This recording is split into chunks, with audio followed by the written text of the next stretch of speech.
Tonight, Mississauga residents are being warned about possible measles exposure. 4 men are facing charges after a West Woodbridge home invasion, and a pilot project is underway adjusting traffic in the town of Aurora. Chances of showers, Pearson 7, North 7.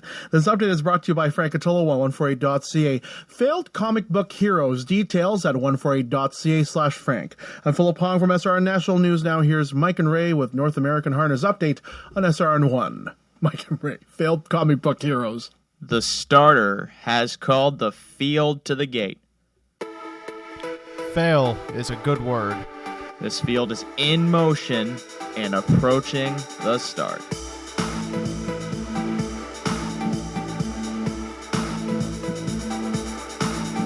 And they're off. And it's a battle into the first turn for control. The battle continues by the half and approaching the far turn.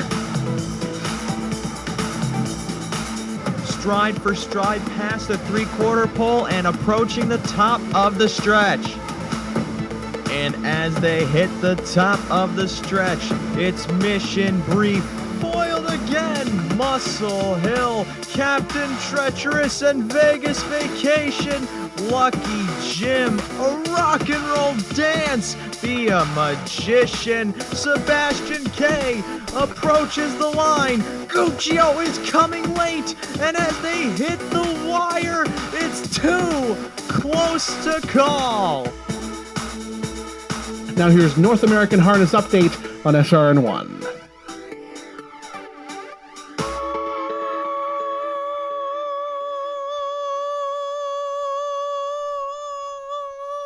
Can we speed this up a bit? Does it look like I have all day here, cherubs? That's right, nod your heads no while singing the same pitch. Look, just drop me. Ow! Ow! Ow! Ow! Ow! I don't know if I hurt my back or my legs or both or the legs in my back. Ow! Ow! Oh, you'd think falling from heaven would not hurt so badly after feeling so good. Which, by the way, that is the inspiration for the Chuck Mangione song. That's I have fallen from the opening in the heavens, where if you're in the Northeast, then that makes sense because it's rained probably 10 inches in the last 3 minutes, and houses have already been derooted and are now floating downstream. Which I have a friend who's in a band, but it's called Floating Upstream. That's irrelevant though, but you should probably buy their album. They have one, and it costs money. But as I was saying, it has rained a lot over the last couple of hours, and in fact, the last couple of hours could you say amount to a day. Over the last day, we've gotten a fair amount of rain, but compared to an unfair amount of rain, which I guess is any amount in the state of California. They just get too much or too little. There's not that happy middle. We all want that happy middle because not only does it have the word happy in it, but the middle part, does the middle part make it happy? That's part of the question. There are many questions in this life, and I don't know if that's actually one of them, but now it is, and that's the magic of this life. We ask our own questions, and we give life our own questions. Hello, everybody, by the way. I am Ray Cotolo with unworkable legs. Unworkable with broken leg. Broken? Yeah, they're broken legs, but a composed spirit, a configured spirit. If I say configured spirit, it makes it sound like I just installed Norton Security Suite into my immune system. But on the plus side, no malware. I guess malware in that case would be, I don't know, like a background spleen download where then there's like the spleen in the back of your body that's not supposed to be there. That's why it's malware, because mal means bad. That is Spanish and other languages.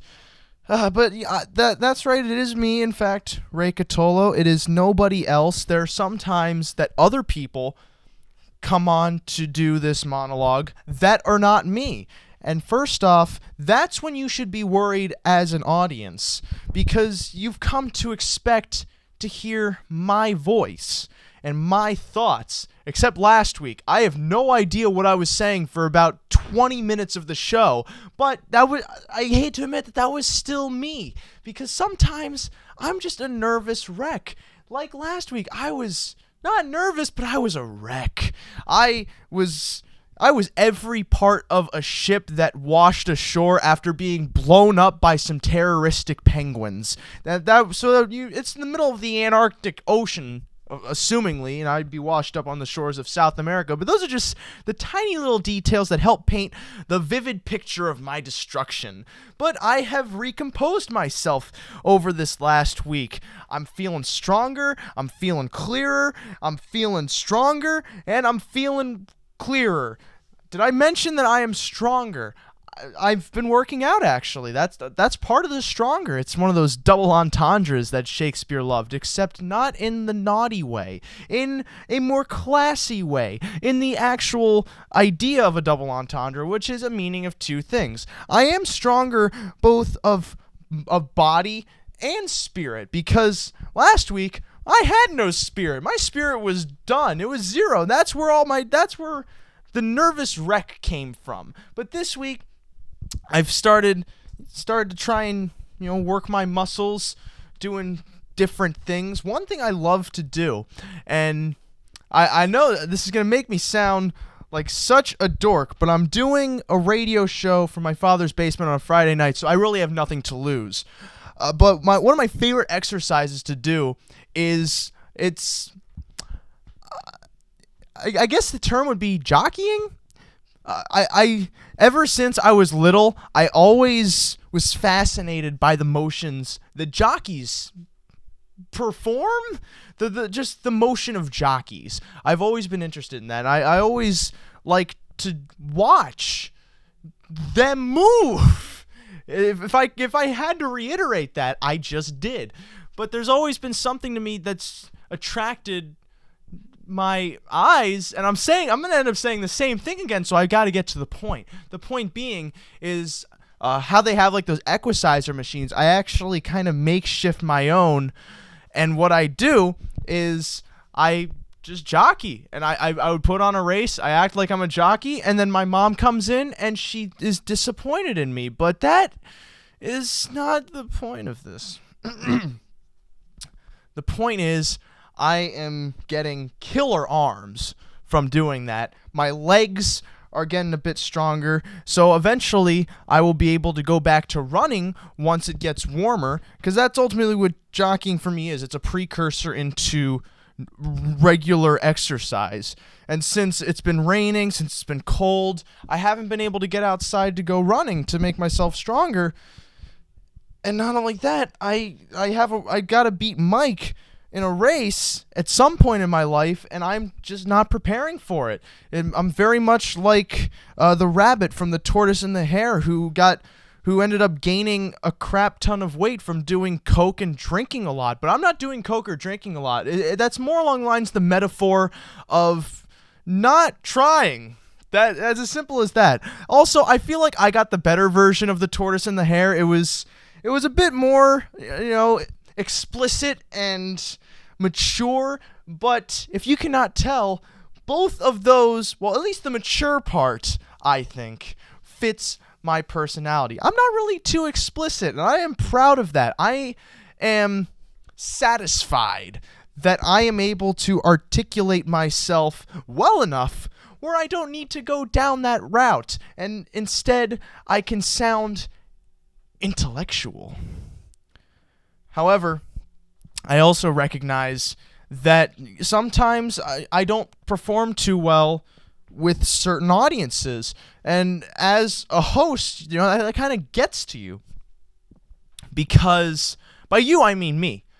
It gets to me because I'm out there to entertain first off, and then to inform, because once you entertain, then you can inform. That's why I said it to begin with, and then I just repeat it to reassert it. That, my friends, is the art of reiteration. It makes no sense whatsoever and is in all purposes redundant.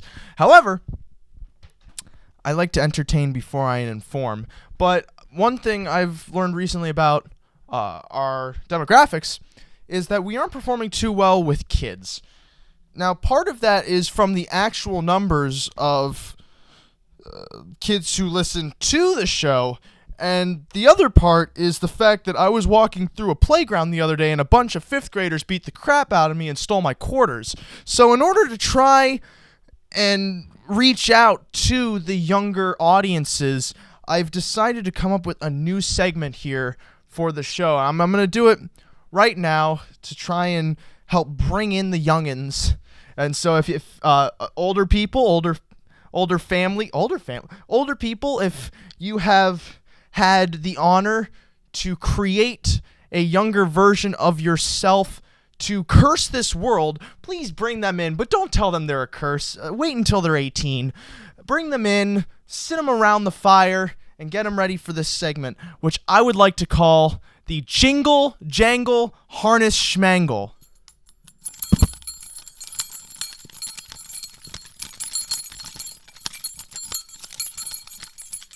Yeah, you kids are excited, aren't you? Yes, you are. Yes, you are.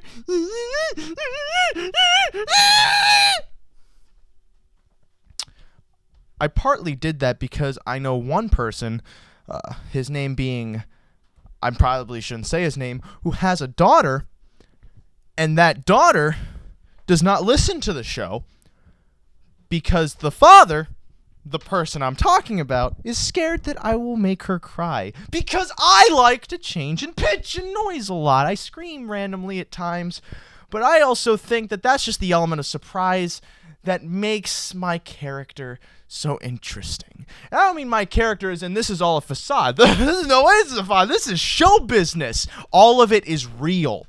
Everything that is pouring from me, my soul, my words, and my personality are all 100% accurate. You can ask anybody who has ever met me and will meet me and will also choose not to meet me. They all agree that I am this person and I will never change. I can't change. People do not change. Instead, we just fight each other. And that is the art of any Ernest Hemingway novel and why we love him so much.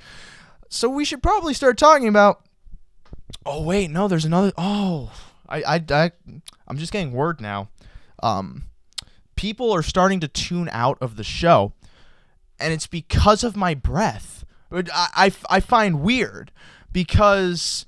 First off, I don't know how my breath can be transmitted over the internet, but then again, this is Al Gore's creation, and he was a pretty great man, so I don't put it past him to be able to have our breaths shoot through microphones and out of speakers in Zimbabwe. Which, by the way, hi everyone listening in Zimbabwe. I'm glad you could tune in at what would it be 7? Wait, no, it'd be 7 hours ahead. 7 hours ahead, so that would be that'd be 4 in the morning. Ooh, early birds. Yeah, they're getting ready to hunt for breakfast. I hear it's caribou season. But I think what I'm gonna do before we really start getting rolling is I'm gonna overdose on breath strips, because I have some right here. Oh, but I haven't finished my coffee yet. Oh, this is tough. That's gonna have to wait. I don't care if people are tuning out because of my breath. Coffee is way more important, and if you cannot tell, I am not myself when I have not had my coffee. I've already had a cup, but that's not enough. I need to get caffeine. I need it. Hold on. Oh. I'm not shaking. I'm perfectly fine. But I definitely am clear. I'm feeling better, stronger. Sounder indeed. If you're listening to me, my sound is enormous. And not only that, this week I've been able to really go back to my roots.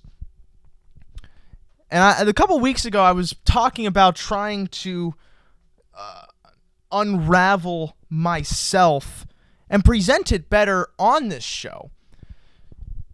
Because sometimes I don't act like the person that I'm supposed to be, the vibrant character. That is me, by the way. That's totally real and not fake. I'm that person forever.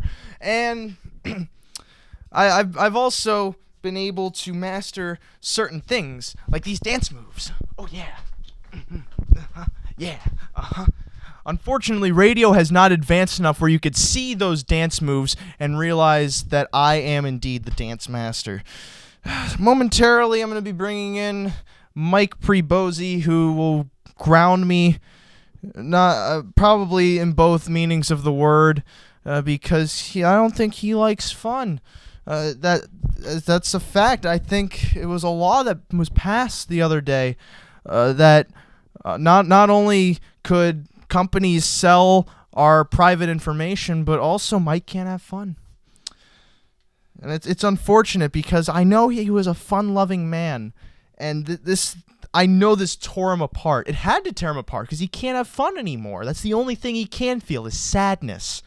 Although we all feel sadness to begin with, so I guess we'll welcome him to the club. As we go on to Skype, which is not Skype.com, it's Skype the app, which is on the computer, and we go to the call, and we hear... That's the ring! That's the ringtone! Hi, Mike. How you doing? How you holding up? Did you find time to call me, or what? Mike, after 15 minutes about absolutely nothing. Mike, I wanted to give you time to yourself because I know how hard it is that you cannot have fun anymore, and that's true. I hear it in your voice, and I wanted to make sure you had extra moments to prepare, so you wouldn't just be sad. I'm watching the rain everywhere. Because, depression is contagious. I don't really think it is. You will not make me sad, Mike. I will stand. I'm actually standing right now, but I will endure sadness. I will fight it. Where is this sadness? I want to punch it in the face. That's a nice little callback to Hemingway because he liked to punch things. We got horses also going tonight. Several horses, several kinds of horses. Some pacers, some trotters, some boys, some girls, but nothing in between. We have Meadowlands Pick 4 to talk about as we do most other weeks, except this time, Mike, this is my turn. I'm going to hit it tonight. And you're not. I'm sorry. Have you ever hit it since we've been on together? I've hit it before. What are you talking about? It's been quite a long time. Well, Mike, you'll remember that Mercury was in retrograde then, and right now, I see a retrograde Mercury in the sky. I see it. It's time. Okay, good. I read my astrological sign, and it told me I don't remember what it told me. Does it tell you anything? Do people even believe in astrology? I do. I am a firm believer in the stars. Because you know what we're made of, Mike? What? We're made of stars. No. We're made of every compound and atom that composes the stars. Therefore, by the transitive property, we were once stars, and the stars dictate the universe. Therefore, through the stars, we can dictate our own universe. I forgot you can't have fun anymore, so you're choosing not to respond. I understand that, and hope. I'm not sure what about this is fun so far. I'm waiting for it, but it's not coming to me. Mike, I'm sure it's there, but I'm waiting and waiting and waiting, but it's not here. I understand, and I actually can understand, Mike, because as a person who just who swims in fun, I've never really dipped myself out. I've never really risen from the waters of funness into the real world of depression, like the world that you're occupying right now, just the dryness, the drought of sands, and I can't relate, and the only thing I can do, Mike, is try and bring you into the pool with me. Okay. I hope you can swim. I can swim. Are you sure? I know you can run, but I don't know if you can swim. Oh, I can swim. Because it's it's a genetic thing. I've swam through BS before. Many This days of my life. no, So that's different. This isn't very much of a reach. That's different, Mike, because this is fun water. This isn't crap water. Okay. We're not swimming in New Jersey, that Mike. has yet to be determined. Whoa! I just slammed a state. Woo! I feel no better about myself. Oh, Mike, I think I just rose up from the water. I think you did. My mouth is chapped. It's chapped, Mike. Oh, coffee.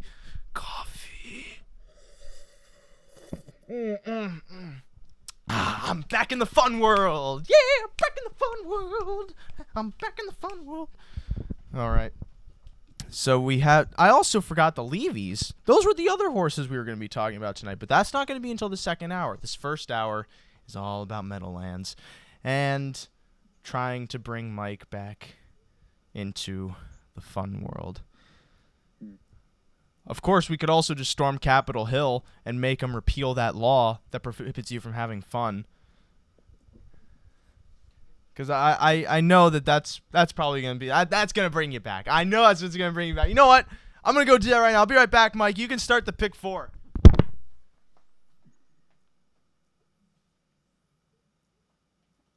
I'm just going to let dead air persevere here to let everyone recover from whatever that was. Oh, my God, Mike. I didn't think it was this bad. Do you need some performance enhancers? No, not at all. Are I'm always ready to go. I know a guy. He plays professional. Right? He plays professional Counter-Strike, so he knows a guy. Oh God. That's also that's gonna bring in our young audiences too, other than the jingle jangle harness schmangle, which may come back. I'm not sure why you're trying to attract the younger audience. I was curious about that. Mike, do you realize the average age of the person who goes to the racetrack? It's probably like 85. 206. They are actually, in fact, dead in the chairs. The only thing that's keeping them alive is a what do they call them? An eye drop of moisture that falls from the ceiling every hour that somehow prevents their bodies from crumbling into dust and blowing away in the wind. So that is why it's important that I, and only I, bring in the young people, because I'm the only one that can do it. Yes, that must be true. Mike, why do you hurt me? Why is the sadness contagious? No, you'll not get to me, because I will start the pick 4 and not think about the depression. I won't think about it, because if I don't think about it, then it's not real. Pick 4 at the Meadowlands starts with race number 7. That's right. Yes, sirree. Filly and Mare Pacers. Ooh, it's girl time. The Pacers, of course, whose legs go side to side in forward fashion, because if they went backwards, they'd be going counterclockwise. Counterclockwise? No, that'd be clockwise. And we don't want that because that is too scary and out of our comfort zone. But this pick 4, Filly and Mare Pacers, they're conditioned pacers. That means they have requirements to race in this event. Yeah! And most of these, actually all these mares meet in order to get into this race. So this one has a field of 10, which, by the way, Meadowlands has currently received approximately 2,000 inches of rain, which means we are dealing with super slop over the track tonight, which could mean, Mike, and from what I've seen, it does mean that speed will rule. So that's how I approached this ticket. I don't know how you approach this ticket, but I know you go 3 deep in here with the 2-4-6. Yeah, I don't know if speed will rule. I mean, I think it's been beneficial to be up close, but it hasn't been universal, and things have come from off of it, and the best horses have been winning. So I'm going to approach it as if it's even, unless otherwise, something changes my mind. So I'm 3 deep in here using the 2, 4, and 6. There's 2 analyzed. Raced here last week after racing in the upper levels at Yonkers. Closed very well, 26 and 4 in the Pen Pal race. To which, those were the top 2 choices in that race. This horse kind of sat the rail and came on late, but I did like that final quarter. I like the race against better horses, and I like the inside draw.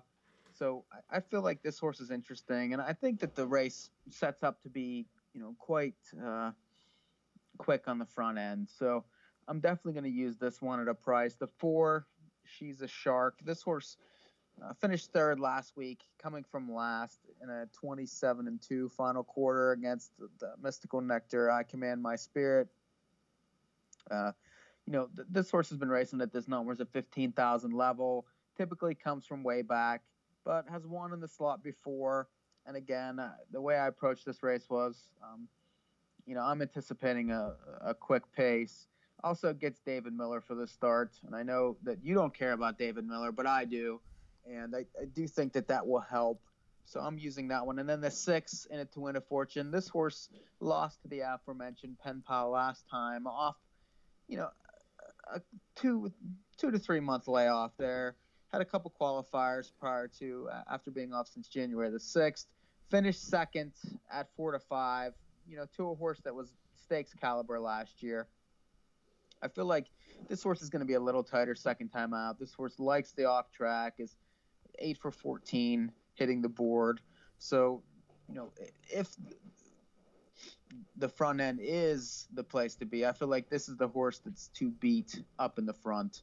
So I'm going to use that one too. 2, 4, 6 to start. It's not that I don't like Dave Miller. He's a cool person, but in terms of drivers, I could care less who's driving horses a lot of times. And she's a Shark in the event that the pace does set up to be fast, could definitely come flying into the mix. However, I see things, first off, and to get more specific off those things, I see either a horse that's sitting closer to the pace, like Analyze being able to sweep by and She's a Shark having to gain too much ground, or the pace holding up. So aside from Analyze, who I do use on the ticket, I also throw on the 6, In It to Win a Fortune, who should also be forwardly placed and makes her second start off a layoff, yada, yada, yada. She raced really well in her comeback, and she should race better here. I also throw on the 8, Annabeth, who I'm suspecting to be sent for some position on the front moving from Saratoga, because she had a lot of speed over the half-mile track when she was racing up against the Opens, which are also very comparable to this level here. So assuming she puts herself off the gate, I think she might be able to get involved, or at the very least set a stalking spot similar to how Analyze is probably going to race, and be able to close in from there. And then also for speed, I throw on the 10, I Command My Spirit, who has also shown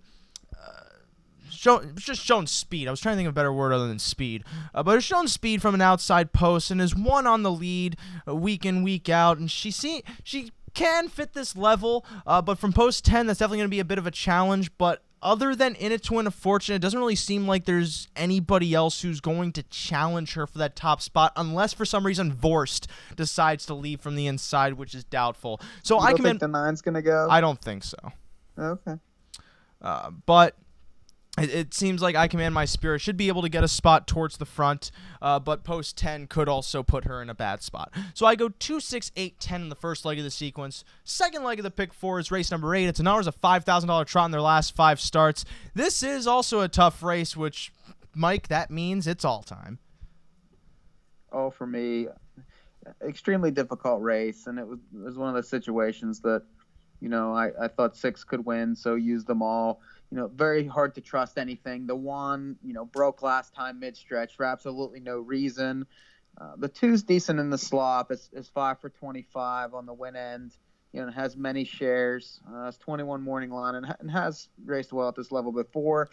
The 3 got Lasix last time, was bet to sub 3 to 1 and had nothing at all, but drops again. And if this horse actually figures it out, could do something. The 4's dropping. The 5 I thought raced well from the back last week, had no chance. There's none of them that really have any kind of stand out to me, so I'm going to use them all in here. I have some horses that stand out to me. Okay. The one Swift Warrior, throwing out that race where he broke around the final turn. If you look back 2 starts ago against Hours of 5,000, which he's dropping back to tonight, he was parked out to the quarter, made a move around the final turn, and won the race with ease, coming home 27 and change. Even though he won by a nose, it was still a pretty easy win. As long as he doesn't break, he's going to be one of the better horses here, and definitely one of the more played horses here. For a bit of a price, because of the speed factor, I used Bob and Tony, who was put to the front last week against this group. 2 weeks ago against this group, but faltered as the 2-1 favorite to finish 4th.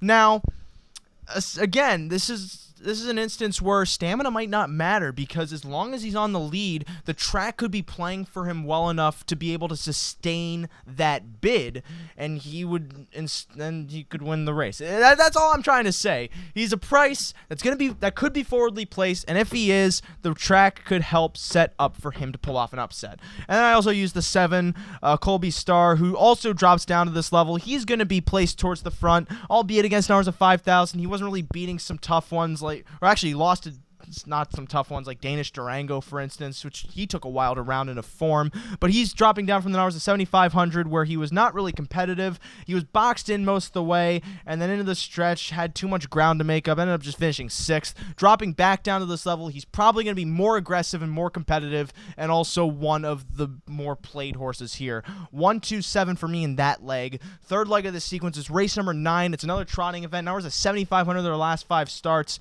Another competitive race, and I'm curious how you saw it.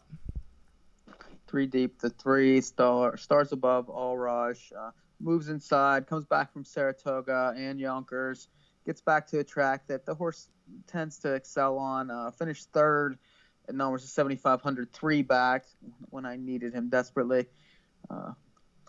But this horse has the class to compete at this level. Likes this track. That wasn't racing poorly when that race at Saratoga last time. Ended up having to come first up, finished 4th by 3 lengths against decent ones. Gets Dave Miller, which is another advantage. The 6 Maker's Mass was bet last time to sub 3-1 in that Battle Mage race, where that horse got a perfect trip. This horse had the look of a horse that maybe needed one, kind of sat up off cover and really didn't move forward until the stretch. Did come home 27-4. I feel like we'll be tighter this time, and is a must-use. And then the 7 Majestic Mistress comes from Yonkers, where I was facing numbers of 6, which go for big money over there. Gets Marone, and has been racing very well, second to last 2 times. Goes to the bigger track. Now, this horse has a life mark at Mohawk in 56-2, so should be able to handle the big track. I'm interested in here 3, 6, 7 in this one.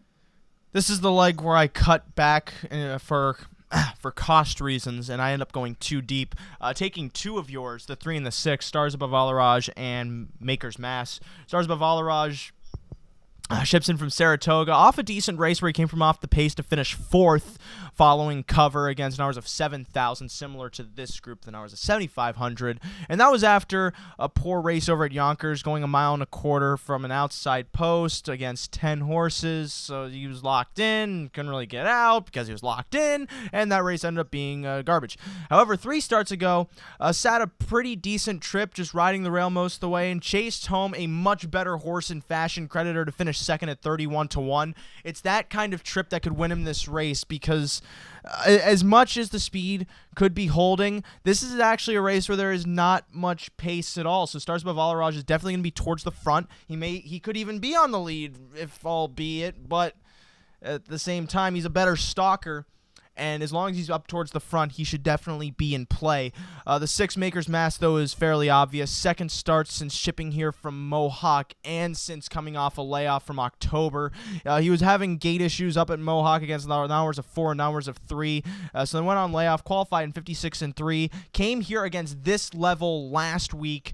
Parked the mile, finished 2nd at odds of 5-2. The fact that, first off, he was played in his first start back showed that this horse was sharp, but also the fact that he put in that kind of trip and still finished 2nd shows that he's sharp. Even though that wasn't really a tough group, it's not like he's up against a much tougher group here. So he's definitely a standout and will be the one to beat. But Stars Above Alaraj could also provide a challenge. 3-6 for me in that leg. Final leg of this sequence is race number 10, an hours of $11,000 trot. This one is also kind of tough, but Mike, you go too deep. Too deep, hard to trust anyone. The two, it's Payday Friday, broke last time in the stretch while winning was DQ'd sixth. Prior to that, won the last two times this horse has been the favorite at this level. Obviously the one to beat from an inside post, has been beating better ones. Classical Annie, that horse raced in the top level this evening. If can stay flat, it's definitely, looms large at probably a low number. But I'm also going to use the 8 and a Fair to Remember. This horse was second to its Payday Friday 2 starts ago with Campbell. Shipped to Pocono, broke going to the gate and at 3-5 at a slightly lower level. Now ships back here, gets Campbell, gets the wet track, which this horse definitely appreciates, has the class, made $113,000 last year, has made almost $530,000 lifetime. I think is a must use, but again, difficult to trust because of the breaks. 2 and 8 to finish. You finish with the 2 and 8. I finish with the 2, 3, 4. It's Payday Friday obvious as long as he doesn't break like he did last week, especially right on the line, because that's kind of the worst place to break. It'd be better if he broke, at the start, so then my dreams were crushed early on versus being more massively crushed at the finish line.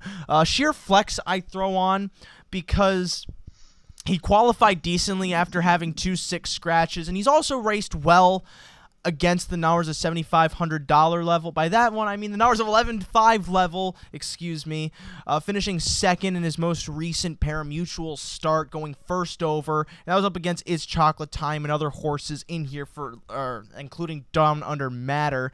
And then before that, set the pace, but then faltered to finish 7th against Marion Millionaire, Waiting on a Woman. Two not really good horses, but then it's Payday Friday, who's in here and could probably beat him. But again, coming in off of 2-6 scratches and off that qualifier, he may be ready to race, and hopefully that will inflate his price a bit, but he's also 7-2 on the morning line, so horizontally speaking, he may not be too much of a benefit for the sequence, but he might also be just a price for verticals. And then the 4 Battle Mage I used because that wasn't a bad race that she won on March 24th, even though earlier I said that that wasn't really up against the best bunch. The fact that she stalked that race and then capitalized off that trip is kind of a sign enough where if she's forwardly placed again and the race collapses as it could potentially with the gate issues of the 2 and the other horses here struggling to race, Battle Mage might be able to pick up the pieces at a price like she did the week prior. So I use her for exactly those reasons and only those reasons, which makes my ticket go like this because I'm done handicapping now. So my ticket goes, and you can find this on Facebook and Twitter at NA Harness Update and Facebook North American Harness Update. My ticket goes for 50 cents, the 2, 6, 8, 10 with the 1, 2, 7 with the 3, 6 with the 2, 3, 4. Again, that's 2, 6, 8, 10 with the 1, 2, 7 with the 3, 6 with the 2, 3, 4. That's $36 for 50 cents. What's your ticket, Mike? 2, 4, 6 with 3, 6, 7 with 2, 8. It's 72 for 50 cents, and I played. And right now they are parading around in the rain. Current favorite on the board at 2-1, the 6 in it to win a fortune. The 4 She's a Shark taking play at 5-2, and then at 5-1, the 2 Analyze. So I have the 3 bet horses. Obviously, they don't think it's front end necessarily. The 6 at 2-1 isn't a bad play. Most likely winner, I feel. The 8 at 49-1 is tempting. They're actually going to the gate right now. 49-1 on the 8. Mm-hmm. As now they're lining up. Which you'd think they would do the countdown clock, but they didn't. Still 2-1 favorite, the 6 in it to win a fortune. Second choice at 5-2, the 4 She's a Shark. Field for the 7th is in motion and approaching the start.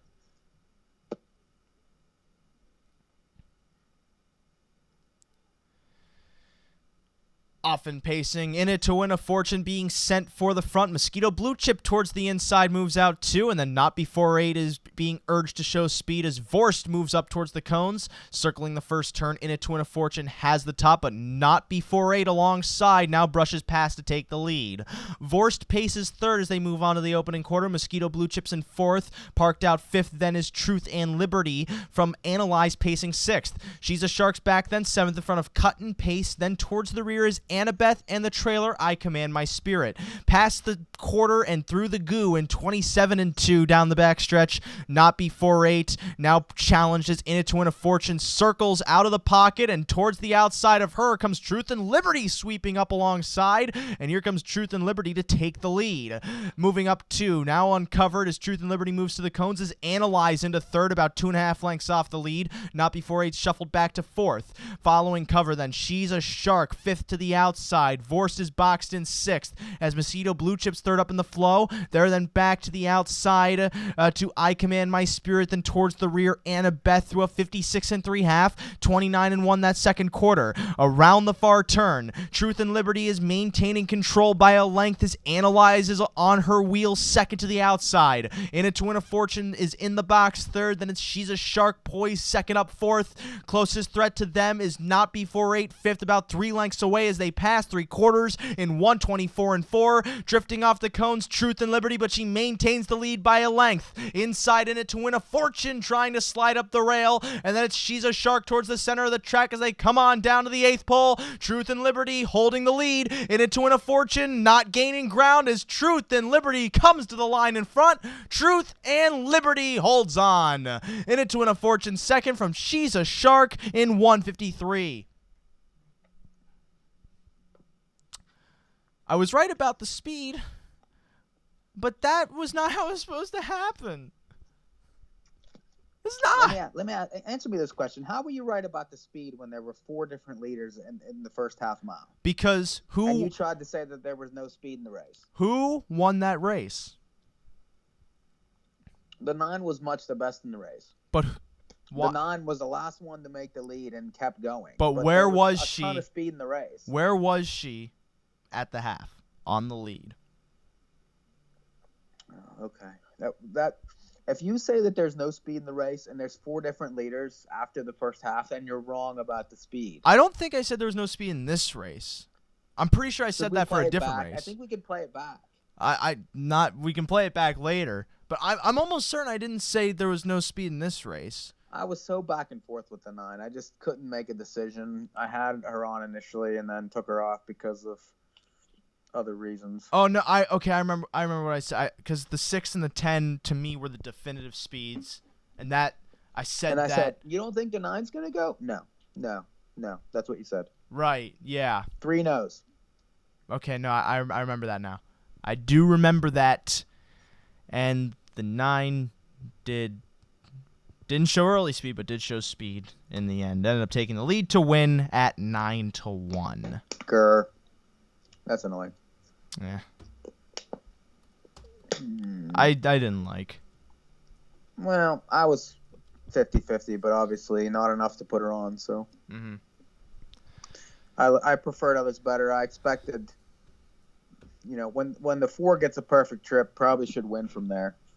Now, the 6 moved twice. I didn't expect the horse to win, but, I mean, that's just... The 4 is also... The 4 is probably supposed to finish that race. She's a Shark has been more of a tease this time around than she was that super closer when she first came over here. Like, that last race, to me, is very deceiving, where she came on 27 and change. And either tonight it was because of the slop and how the track could be playing, or maybe tonight is just because she isn't really good at closing anymore. I'm not if one. I'm betting closers, I'm gonna use her, and the 2 ended up first up. The 4's on her back, so the 9 was just. I mean, the 9 was better, just like she was the last time she won here, just better. 9. I mean, it had nothing to do with anything but that. Well, I think to say it was solely that is wrong because it's solely that, if that makes sense. No, I don't think that the others have excuses, to be honest. I mean, that the 9 was just the best. I mean, the other horses I had were right there. Mm-hmm. They just weren't good enough. Well, no, it wasn't the trip that beat those horses. It was the fact that the 9 was just better. And it's just a better horse right now, I think. So. And I tend to disagree just because I feel that there are other variables and not solely that. Okay, what would the factor be? Explain to me how, what worked against the others that caused them to lose to the 9? The fact that heading around the final turn, the 9 was on the lead. Oh, okay, but it's not like that he didn't have to work to get there. I mean, it's not like that this horse got an easy half or anything like that. It was parked past the half to get the front and kept going. I mean, that wasn't an easy trip for the 9. No, it wasn't. And that's why I agree that she is a good horse right now, but at the same time, there are so many variables that go into a horse winning a race that to say solely that they're the better horse, it's like very few times that's true, but there's also so many other factors that go into it. Okay, I'm watching the replay now. Yeah. Okay, the 9 was parked from the start, okay, and parked almost past the half to get the front and kept going. Mm-hmm. And there was never a thought to dock or sit or anything like that. It was go from the beginning. I'm going to get the front, and then I'm going to beat you. And took pressure the whole way. Mm-hmm. I mean, the 2, as soon as the horse cleared, the 2 was at her back and on the outside pushing the whole way, and she still won. Mm-hmm. Well, so, and I mean, know. Tell me what you don't like. What you don't think that was any good about this race? I thought it was a great race for this horse. I agree. I'm agreeing with you there, but I'm also saying that just to say that she's a better horse isn't the whole answer. Well, she is right now. I mean, she crushed that race as far as I'm concerned. I mean, she had no business winning off that trip against those horses, especially the 4 with a stone cold perfect trip. But and the 6 had a decent enough trip that she should go by too, and none of them did. Again, the 4 off that last race, I again think is deceiving. And for as much analyzation as I can present to you, you can disagree with it, and that's fine because you see the horses differently. But the 4 to me appeared to be a horse that just is a chaser. She doesn't gain that much ground anymore, especially up against this group. In it to win a fortune because she was used twice to move to the lead and then retake the lead. That burdened her. Analyze is a horse that to me is much better sitting on the rail than going first over. So when she moved first over, she wasn't really going to do much. And that's also why she backtracked so much. So those are some elements, for instance, that definitely aided the 9 because they came home in 29 seconds. So that's another thing to look at too. And that's also because of the track, most likely, since it's all wet, the horses are going slower, but the front still holds better on the wet track. And then you can see right there that's not always the case. And that's true. That's not always the case. That's true. But I also... And I don't feel that the track is biased tonight whatsoever. I mean... I don't believe that. I've seen 3 or 4 races, and I've seen the horse in front. Okay. Yeah. Okay. See, this is like this blows my mind that it tells me, for one, that you really have no idea, like, when you're looking at a bias. If in the 6th race you had a horse that was 3 to 5 get the front and win the race. Well, that doesn't tell you anything about the racetrack. No, and I agree. Whatsoever. I agree. Nothing. I agree with that. I mean, in the 5th race, the 7 had easy fractions on the lead as the second choice and got ran down by the favorite that was sitting 3rd the entire race. Mm-hmm. So speed didn't dominate there. If speed was good and the front end was so great, then why did the 7 off an easy half not win?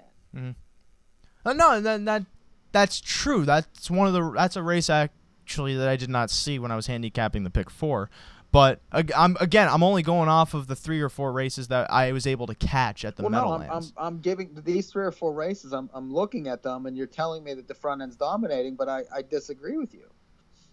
If you're gonna in a race with a horse that's 3-5 gets to the front and wins. That's totally unbearing on any bias whatsoever. If the best horse wins, if the best horse is winning every race, the racetrack is not biased. If you're getting 20-1 shots winning on the front and the front end's holding and it's a no passing zone, then that's a different story. Or even medium priced horses. But and the 9, if the 9 wouldn't have went, the 9 should have never been 9-1 in that race. For one, that just raced. Okay. Should have never been 9-1 in a million years. Okay. The horse was, came off, 3 consecutive wins at the Meadowlands. They decide to go to Saratoga, and the horse breaks on a half-mile track. If you draw a line through that race, the horse is most likely 3-1. But instead, people see that line and pitch. But there's no reason that horse should have been 9-1 in the race. No, and that's where you, as the value player, notice that and catch it and capitalize on it. Right, and like you said, we make our tickets in the afternoon. We don't make them 5 minutes before the race. And again, I was back and forth with the 9, and that's neither here nor there. I didn't use, but I don't feel like that horse winning that race showed any distinct advantage on the racetrack whatsoever. If I'm looking for biases, I'm looking for things that, are sticking out that show me, okay, this said horse wouldn't have performed this way had it been at a different part of the racetrack. Or horses that are supposed to be, doing better than they are, get stuck in the wrong place. Say the front end's bad and the horses getting the front are caving in no matter what their odds. That's something I'm going to look at. But I've watched all the races tonight, and I feel that there is no advantage on the racetrack, even though it's wet. Just because it's wet doesn't mean it's biased. No, and yeah, I agree there. But at the same time, I have both the general idea of sloppy, and again, I didn't see as many races as you did, so that's where, from what you're seeing, it's a more informed observation. But at the same time, I saw that race, and the fact that no one was really gaining ground on the 9 could mean, and probably did mean, that she was the better horse. But at the same time, it also appeared that there was a distinct benefit to her being in that position. Okay. And we'll see as the night goes on, too, how horses are performing and how the track is playing, especially with this race, which is a total garbage heap. As the tote board shows, the favorite is currently 3-1, and the longest shot on the board is 9-1. With 1 minute to post, which obviously I didn't like the race because I took them all in the race. So. And I was 1-7, and the 3 is the favorite. That post time's probably going to be more along the lines of 8-9 minutes because they come out to the track right before post time due to the rain. But the previous race was 9,647 is what it came in, and then the 9 ended up paying $20 to win, and that's it. No other payoffs occurred. That's not true. There were a lot of other payoffs, but I'm just not going to read them because I don't remember them. Now, why would I have to remember them if I was going to read them? That is a very valid question, which means you're listening. And if you didn't ask that question, you should listen harder. But now it's time to walk around a bit because that handicapping segment stiffs you up a bit. Especially me. You're going to need more coffee, I think. What do you mean? I'm pretty caffeinated right now, Mike. I'm going to be... Okay, you're good now all of a sudden? What do you mean all of a sudden? The ship has been righted. No, it's still on the shore. We just built a new ship. And we call it the Titanic. It can't go wrong. Nothing bad can happen. Especially since James Cameron will make a movie about it and make $10 billion. Because he's James Cameron. That's a lot of money. It's more money than I have in my wallet right now. Do you like Cameron movies? Not really, no.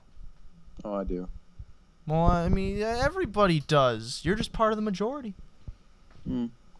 Why don't you like his movies? Like for instance, Avatar, I didn't really Because you want to be part of the minority. That's the thing. No. Everyone else likes it, so you have to be the guy that doesn't. No, you see, I just have taste. Okay. Yeah, so it's the same you thing. just have taste. So the rest of planet Earth doesn't. That But is correct. You obviously do. That is correct, Mike. It's the same thing where when I present this idea that is so intuitive that nobody likes it, I'm just ahead of my time. It's not a bad idea.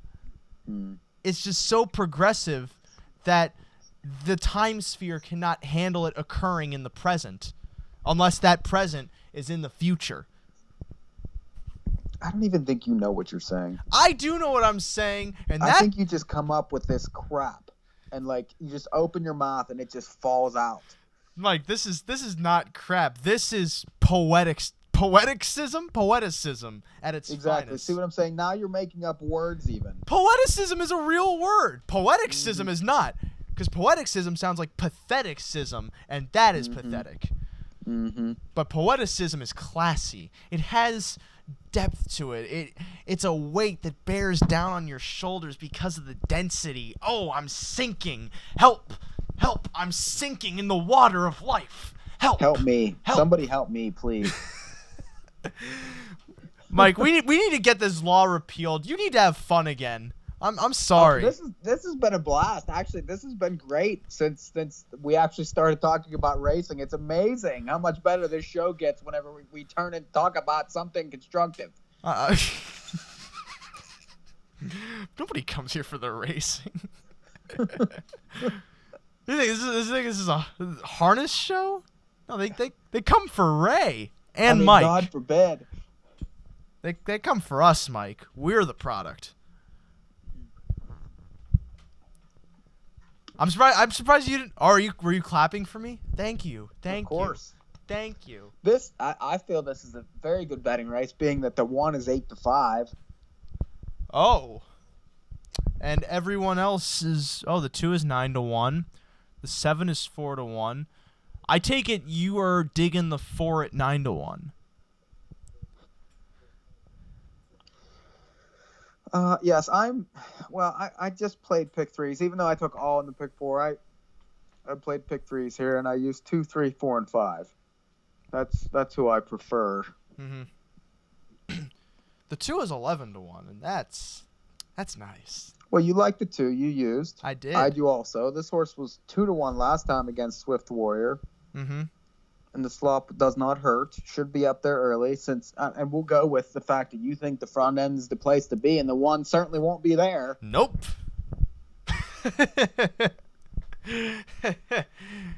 McCarthy typically drives from the front anyway.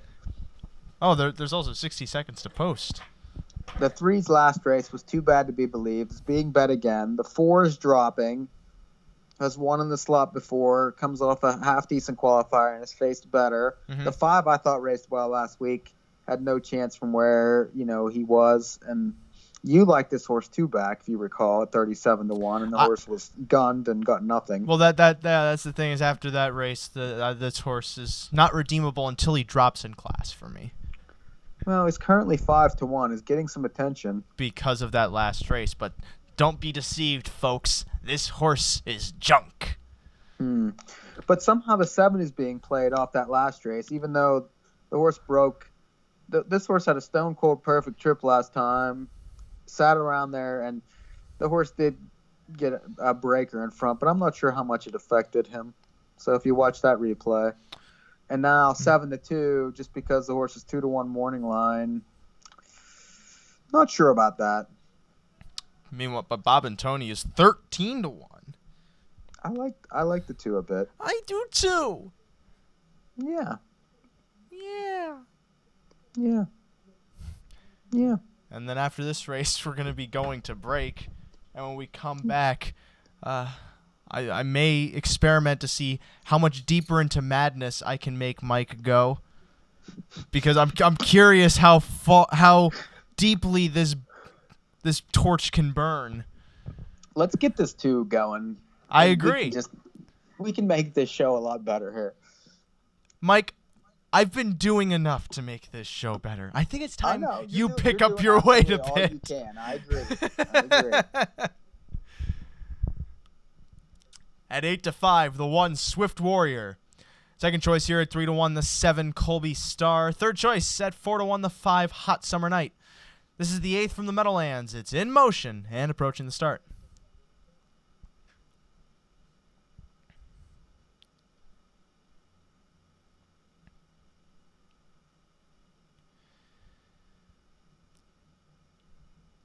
Often trotting, Windsong Illusion towards the center is moving out, as is Colby Star from the outside. Moving up 2, along stride is Dreams of Thunder moving up around the first turn. It's in front, Windsong Illusion by about a length and a quarter as Colby Star moves up alongside to take second. Shady McCoy trots third to the quarter. Swift Warrior, the favorites, back and forth in front of Dreams of Thunder, getting away 5th. Bob and Tony's back 6th, then followed by Hot Summer Night and trailing Playboy Rusty. First quarter in 28-3. Prominent early on, Colby Star down the back stretch, soon to be overtaken by Windsong Illusion, shooting out of the pocket, circling by and taking the lead. Shady McCoy stalks them from 3rd. Swift Warrior is in 4th, about 4 lengths away. It's about gap then of about 2.5 to Dreams of Thunder, followed by Bob and Tony. Then it's back to Hot Summer Night, still trailing Playboy Rusty. They hit the half, and Windsong Illusion's in front in 57-3. 29 seconds that second quarter. Moving on to the far turn, Colby Star in 2nd and chasing by about 2.5. Shady McCoy boxed in as Swift Warrior moves to the outside from 4th, now into 3rd, and is marching up towards the lead, heading to 3/4. Hot Summer Night's gaining ground quickly into 5th, as is Bob and Tony, as Dreams of Thunder drops out as they move on to 3/4. Swift Warrior off stride. Here comes Hot Summer Night in pursuit as Shady McCoy angles out, as does Colby Star. 127-1. They're all in pursuit of Windsong Illusion, who is set soft fractions. Here's Colby Star out of the pocket, now onto the outside to try and take the lead. Hot Summer Night towards the center as they come on down to the 8th pole. Colby Star in between. Hot Summer Night to the outside trying to get by. It's Colby Star. Hot Summer Night on the outside trying to get by. Has a narrow lead. Colby Star battles onto the inside as they come on down to the line. It's Colby Star with a narrow advantage as he holds on by a nose from Hot Summer Night, Shady McCoy, and then for 3rd was maybe Bob and Tony or Windsong. It was Windsong Illusion. Bob and Tony was in the back. 156-2. Colby Star, 3-1, perfect trip. 3-1. It was a perfect trip. Colby Star. God, how did the 5 lose the race? Give me a break. I again, Mike. For what? Oh, another front end domination. No, Wait, I was gonna help me here. No, I was gonna say, for whatever it's worth, the 5 is not a good closer. I thought he was. He lost by an inch. What a terrible closer he is. Well, no, because he hanged in that final stretch. Would help if the driver would have hit him or something. He's just kind of sitting there. Oh no, I see some hits. Wow. Some hits were had. The 1 broke again. That was a great drive on the 2 too. By the way, the 8's sitting in the middle of the racetrack, dead. And he's just let's sit behind him for a little bit, where everything goes up the inside. That was fantastic. That's textbook. I mean, that is just oof. And wow. After that, we're gonna go to break. It's time. When we come back, Mike may not survive. That's it. More North American Harness Update coming up here on SRN 1. That's we're on SRN 1. That's right. More North American Harness Update coming up here on SRN 1.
Philip Hong in Woodbridge. Mississauga residents are being warned about possible measles exposure. Peel Public Health released a statement saying anyone who visited Cora's Breakfast Restaurant, Ocean's Grocery Store, or Credit Valley Hospital last weekend should report to a doctor or a hospital for a vaccination and checkup. Officials are reminding people to call their clinic in advance about the possible exposure. 4 men are facing charges after a West Woodbridge home invasion. Police used a helicopter to locate the suspects after reports of a robbery at a house near Highway 7 and Ainsley Grove Road on Tuesday evening. Using a helicopter, officers were able to locate 4 men who were on the run, including one with a handgun. Men from Montreal, King Township, Markham, and no fixed address are facing a number of charges. A pilot project is underway adjusting traffic in Aurora. During 2-hour periods in the morning and afternoon rush, drivers will be forbidden from turning left on Yonge Street into Wellington Street. Officials are aiming to improve traffic flow on Yonge Street, and the restrictions will last until at least June. The weather, chances of showers, Pearson 7, North 7. I'll have more updates on SRN1. For now, I'm Philip Hong. I didn't see you there. Well, welcome back to the show. I was just busy. I was busy running my stable. My horse stable on this little app that I have on my phone. Mike, ask me. Did you take a break to do often pacing entries? Mike, ask me what the app is. What's the app? Say it louder. What's the app? I'm glad you asked, Mike. The app I'm in question is, of course, the Off and Pacing Horse Simulator. And only the most... where did I put this? Only the most hit app on the App Store on Android. In beta, the Off and Pacing Horse Simulator allows for you to fulfill all your wildest dreams, at least the horse-related ones, and the horse-related ones being the horse ownership ones. Often pacing allows you to run your own stable any way you want. You want to buy a bunch of 5-claimers? Do it! You want to sell those 5-claimers? Do it! You want to ship those 5-claimers to Portugal to be raised as circus animals? You can't do that, but that's coming in a future update, I hear. You want to breed those 5-claimers like Cal Burton did and then have no way to get them out of jail? Do it. You have to know who Kyle Burton is for that one, Mike. That's ineffective advertising. Gotta go broad. You gotta capture their dreams vaguely, because then they realize what they never thought they wanted, because we all have these unknown desires inside our minds. One of them being to own fictional computer horses, and you can own many of them. There are millions of horses to be had on Often Pacing, and these horses include... There are no names because you can name them yourself. There is 100% customization, not 50% customization actually. When you claim a horse, you can't name it, but you can claim any horse you want.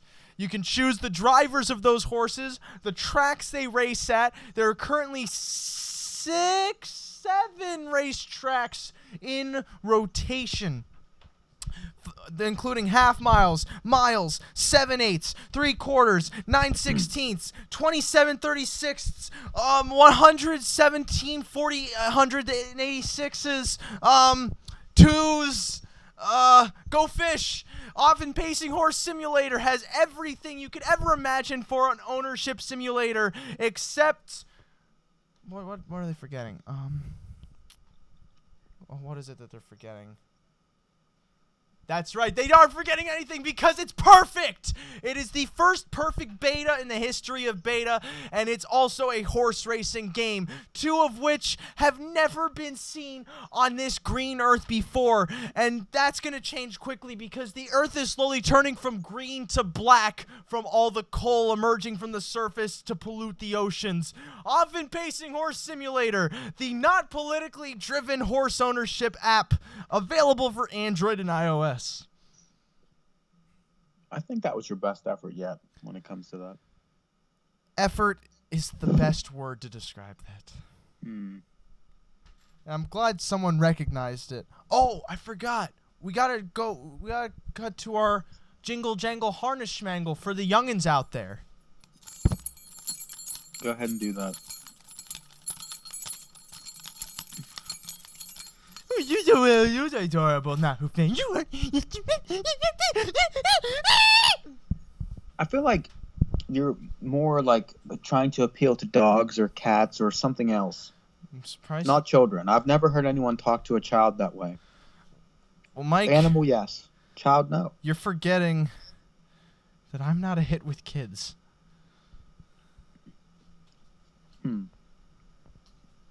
I didn't forget. You kind of did.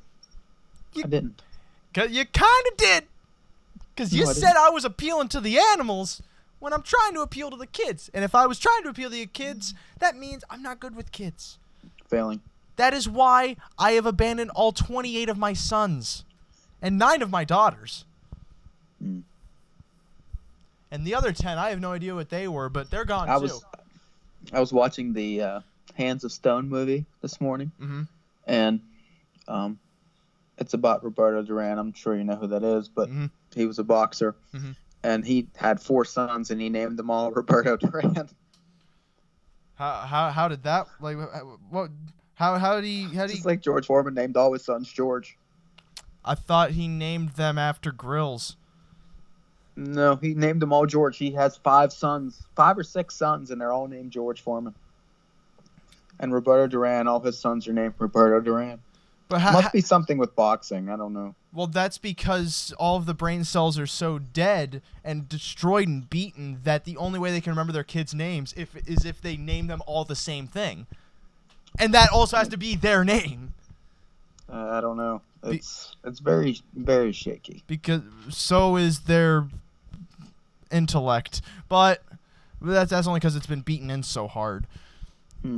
It's not a joke in any way. It's true. Those boxers really beat themselves. Not literally, but literally beat themselves. Not literally, but literally. You got to think about that because literally in that sense has 2 meanings. Like they're beating themselves by participating in the sport, but they aren't. Not literally, but literally. Yes. They aren't literally beating themselves, but they are literally beating themselves. Okay. Look, Mike, who's the writer here? Definitely you. It's definitely me, because I know what the word literally means. Especially when you use it twice in 3 words. And not only that, it has 2 different meanings. Not literally, but literally. Yes, that you're catching on. I knew I was influential. That is why my play Elvis versus Hamlet is going to change at least 2 lives. Notice how I said at least. I'm opening it up to 3. The possibility of it being 4 is slim, but I do not neglect that. Yes, you shouldn't. Because I'm pretty sure one of those lives was yours. So I'm only due for 1 more. Well, at least I made the list. It's a short list. It's 2 people. You expect But I'm on it. It to be the 10 Commandments? I'm on it currently, which is good. Well, I mean, the list was longer, but I dropped the other stone tablet, so I had to cut it down. Shameful. Not only that, I stole that. That's not mine. I stole that. I'm sorry, Mel. I'm sorry. I'm a hack. 3 currently 7-1 at the Meadowlands. I'm surprised Maybe worth a couple beans. Yeah, they usually bet the bejesus out of Purple Jesus. Well, they bet the 6 last week big.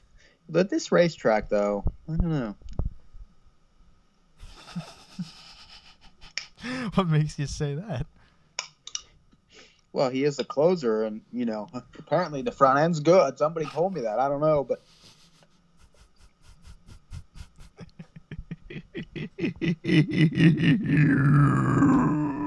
So 2-5 seems like not really much of a bargain. I'm sorry, I was going through a tunnel. Straight to the front. I said I was going through a tunnel.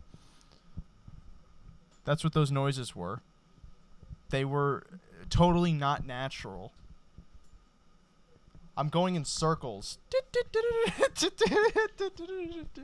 Mike, are we doing Levy's tonight? When are we doing those? Do I need to bring up my dance moves? No, I think we've gotten through those. They go like this. You can hear them through the microphone bounces. You're a white boy. I mean, you're clapping on like 1 and 3. Oh, you know that album too, don't you? You know that album too, don't you?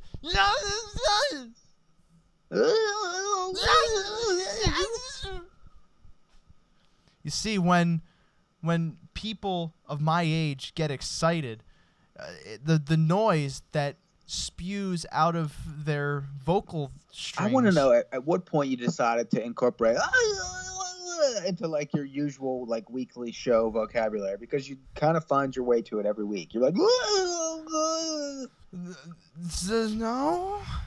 it's not that specific noise. It's a different noise. It's the art of noise, Mike. But you do it all the time. I don't do that specific noise all the time. I do many different noises that behind them have different emotions, different motivations, different thoughts and ideas that they are trying to convey. Okay. Well, that was a unique sound to that situation. It didn't feel unique. It felt. And that's when I ask you, Mike, are you listening? Yes, I'm always listening. I might be one of the few, but I am listening. It doesn't feel like it. They're getting ready to go to the gate here at the Meadowlands. 1-2 action on the 6 Maker's Mass. The 3 is currently 5-1, and so is the 7. Everyone else sucks.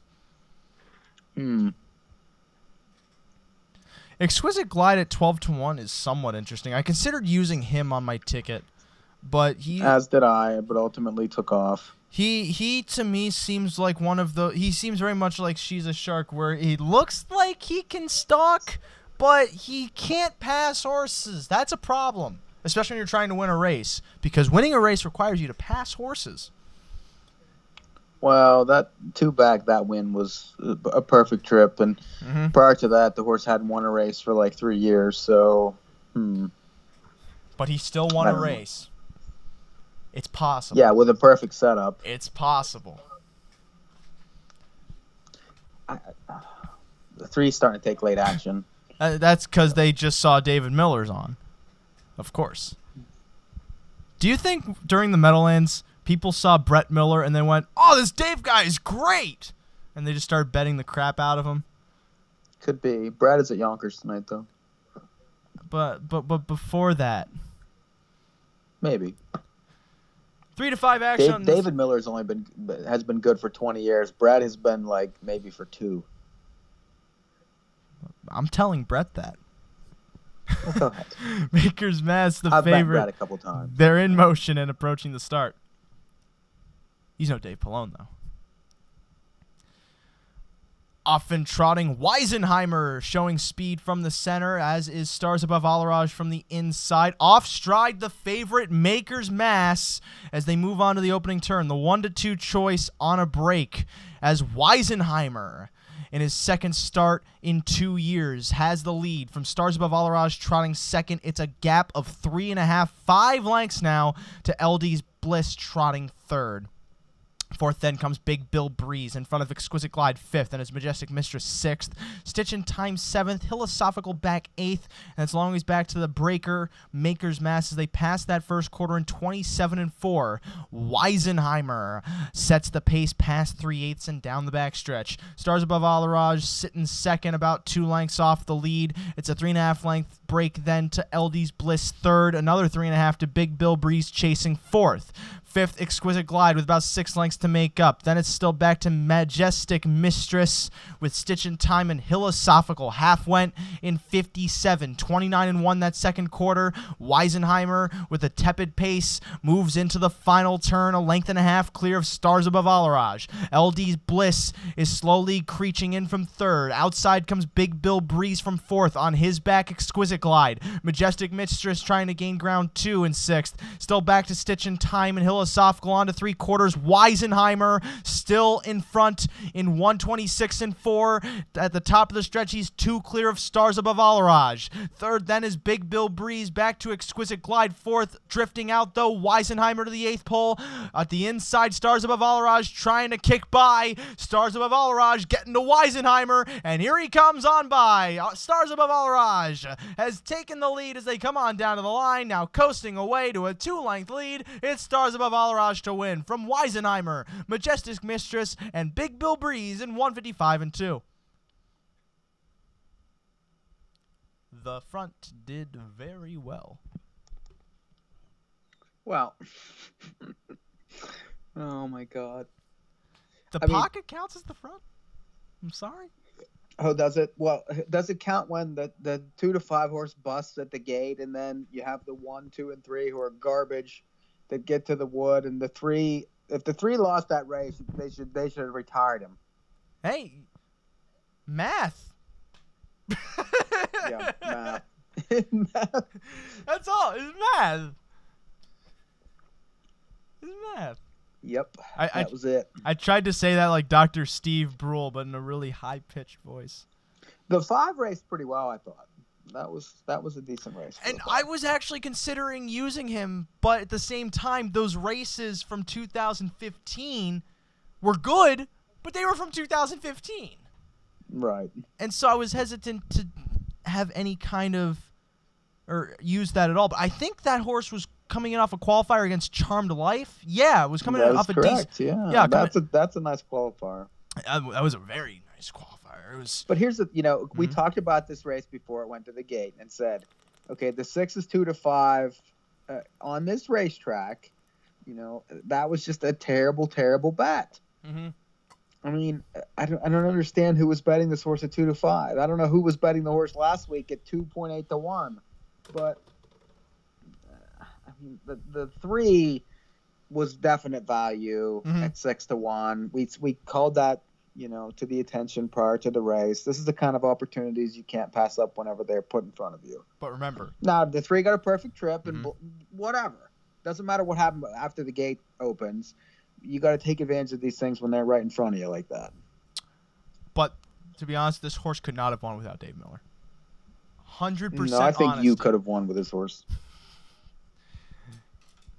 Hold on. I'm a little upset with myself that I'm not alive in this pick 4. I got the drumsticks ready because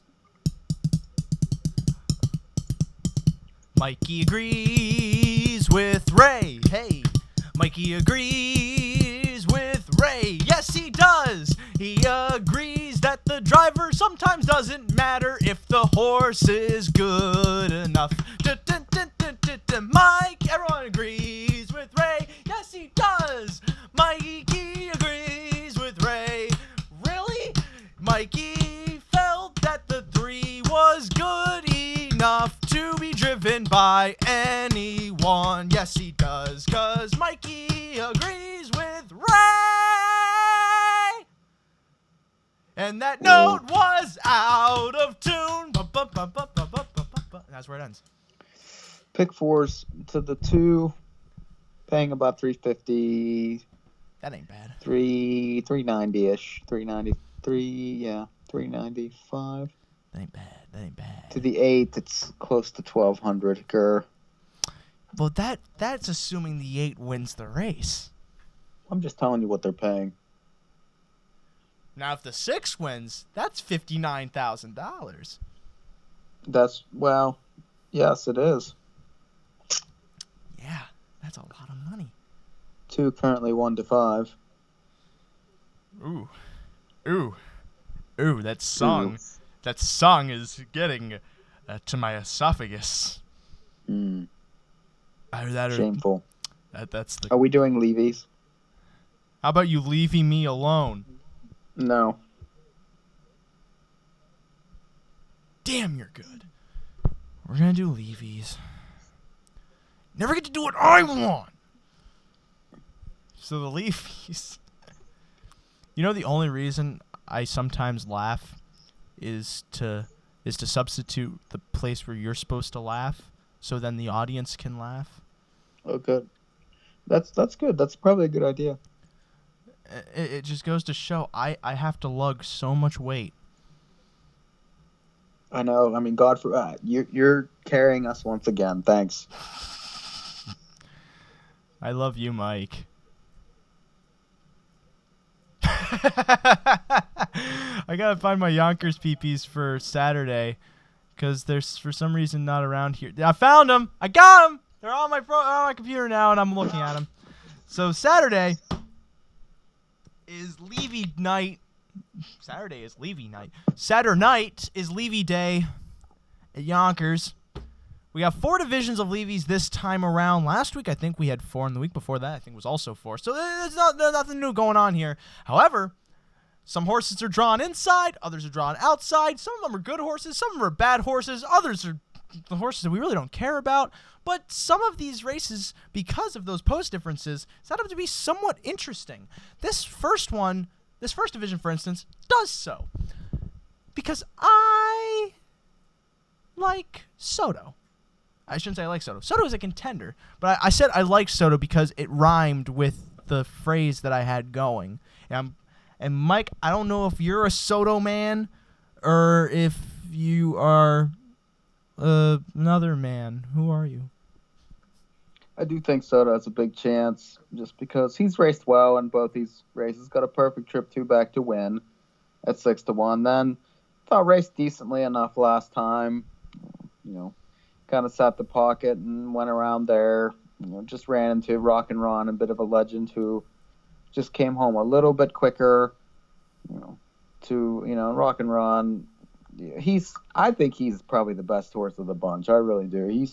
This horse is, now being a 5-year-old, he's legitimate. I mean, he's a legitimate horse that I think is going to do very well this year. And I prefer him, but the 3, somewhere in LA has raced extremely well in both of the, first 2 legs of the series. Raced well when got picked off by Soto, in leg 1. Then last week from the 7 hole, took all the pressure, got picked off by Missile J, who, is another horse that looks very, very good since the series has started, has won 2 in a row. I would be, 7-3-ish, those 3.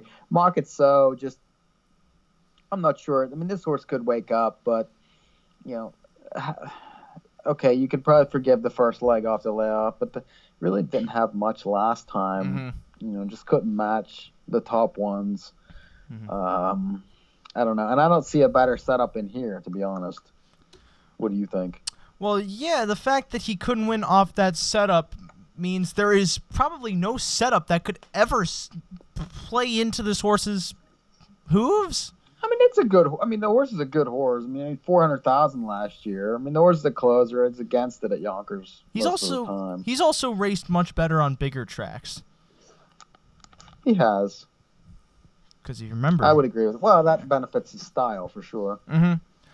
But Soto to me here is a valuable contender because Rock and Ron draws the outside and because he's such a major pace factor. Looks like the pocket again for the 2, doesn't it?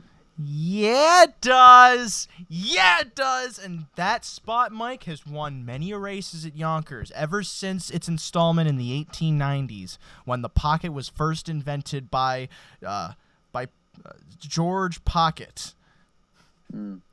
George, was it? He was once a carpenter in the middle of Bronx, New York, when all of a sudden he came up with this idea. He said, you know what? This is how he talks. You know what? I see horses that race on the lead, but then there's this huge gap behind them when the other horses are racing 3-4 lengths behind them. So I'm going to fix this. And so one day, George Pocket built a horse out of wood, tears, and blood, because those things are what horses are made of. And when he raced that horse, it broke initially, but then he had to repair it. Then he brought it back, and he put that horse in the pocket, in the George Pocket. It was originally called the George Pocket. And once he did that, all the other drivers, while they were racing, took their hands off the reins, slapped themselves, and said, "Why didn't I think of that?" And from there on out, the Pocket was born. Although they stopped calling it the George Pocket by about 1920 once he died, ironically, from a horse accident. What happened was he was driving his horse on the highway when other horses, you know the rest because it's history, but he was a man who changed racing forever. That's quite the story. I wasn't aware of that, and I'm really glad that you gave me that history lesson. Mike, it's important to know your history so you're not bound to repeat it. In this case, absolutely. But because of the great man that George Pocket was, Soto will be able to have a chance.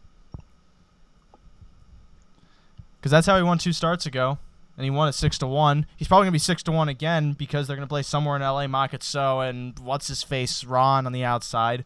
And those 3 are obviously going to, well, the 3 and... What's the 4 going to do in the race? Suck. Okay, then. No, I'm gonna give you a half decent answer because it's as truthful as I can be. The 4 is gonna try and stalk. It seems to me that he's poised to lose his T-trick, even though you told me he has to drive this horse every time last week. Well, that's because last week he finally realized, you know what? I have 2 metal plates in my hips and I could run better than this horse. Now that is not true. I have to say that's not true, either by law or for my own good. But that is definitely interesting to an extent, because I say to an extent because I am no longer interested that Tetrick is not driving this horse. But Wakazashi, and this is the best answer I could give you. He's gonna be first or second over. Mm-hmm. He's going to try and be second over, but if he is positioned in the middle of the pack in front of Makatso, he's going first over, because Makatso will not go first over. What about your 6 horse from the back? Oh, Long Live Rock? Mm-hmm. They're going to find out that Allard has actually been hiring Canadian Frenchmen in horse suits to be racing for him, and he's going to get suspended for not racing horses. Again, I have to say that's not true. I am the hyperbolic reporter. And because of that, I am the best reporter. Long Live Rock. He's only good from inside posts, man. I'm telling you, he's not good from outside posts. He's just gonna drag. He's gonna try and suction himself into the race and maybe get a check. Especially if Soto's gonna be getting that pocket, that sweet pocket. They might actually even tribute this race to George Pocket if Soto wins. But if they don't, I'm going to be writing a letter to Frank Trucker. So you're what? You're just the 2? Yeah. Okay. Well, you want something more complex? You want me to throw an 8 in there? Want me to invent a horse? Moving on. The next race, I also like this one, except Missile J is a tough horse to beat. That's why he's the 6-5 morning line favorite. He's 2 for 2 in the series so far. He's been getting perfect trips, and he's going to try and get one again. He also didn't really get too perfect of a trip last time, but I mean, it was pretty perfect. He set off, made his move around the final turn, and swept by 151.3. That's pretty perfect to me. And not only that, he's up against McCarl's Lightning, who is obviously a good horse. Take Back Terry, obviously a good horse. And to the inside, the horse who has been trying so desperately to make himself seem like an open horse Santa Fe Beach boy. It's cute at this point that he's trying so hard. He's so adorable. But, Mike, I'm curious how volatile you feel Missile J could be, or if you think that he's just the dominant force here and there's no point in beating him, so we should all just give up. He's gonna be 1-5. And I mean, what do you have to hope for? Perhaps the 6 wakes up? No. Try again. I mean, the only other horse I could see in the race is the 7. Try again. Well, I don't like anything else. I don't like the 5. I tried that one last week, junk. I don't like the 3. It's been off for, almost a month. Garbage. I hate the 2, and I don't like the 1, so I'm going to use the 7. How can you not like the 1? Hold the phone. There's nothing to like about him. Okay, why? Okay, had the rail in the first leg of the series, got nothing. Then had the 8 hole. Okay, what and, sucked along in the worst division last week and got 5th out of 8. That first race, okay, that race where the horse is 9 years old. The race where he had post 1. What race was that, Mike? Was that not his first start after 2 6 scratches from last year? No. And a qualifier? Well, from last year. Though you can't the 2 6 scratches from September. Who cares about that in March? Because that's probably a reason why that horse's season ended so early. Well, that doesn't matter now. It kind of does because the horse has to get himself back into racing. It's going to take him a couple You think he was still sick in March? I think he wasn't in full form in March, or that point in March. All right, fine. All right. The horse does have connections. And not only that, there was a big improvement into his last start from post 8. He closed in, gained some ground, came home in 27 and change, and now he gets the rail again, another opportunity. If he can come home like that again here from that position, he could get a piece of it. Where is he going to be positioned early? Tell me that. If he's probably going to be in the same spot he was when he had post 1 the last time. Okay, so 3rd. Yeah. Because he's certainly not beating the 2 away from there. He's not beating the 3 away from there. He's probably not going to beat the 4 away from there. And the 6 and the 7 could blast off too. 4's not going to leave. The 3 might leave. The 2 probably is going to be up there too. The 4's not going to leave as far as going to be trying to be in front, but he's not going to sit there and be last either, I don't think. No, he's probably going to get away where he usually does, towards the middle of the pack, 4th. Yeah. The 6 also is probably not going to leave. He hasn't been leaving recently from outside posts. No, but the horse is capable if they want to, and it's Brennan. But do they? So, do they? I mean, they could. I don't know. I mean, I guess I could see your logic, but I feel like the horse is going to take money just because, coming from the 8 hole to the 1 hole, and people are going to see what you see here.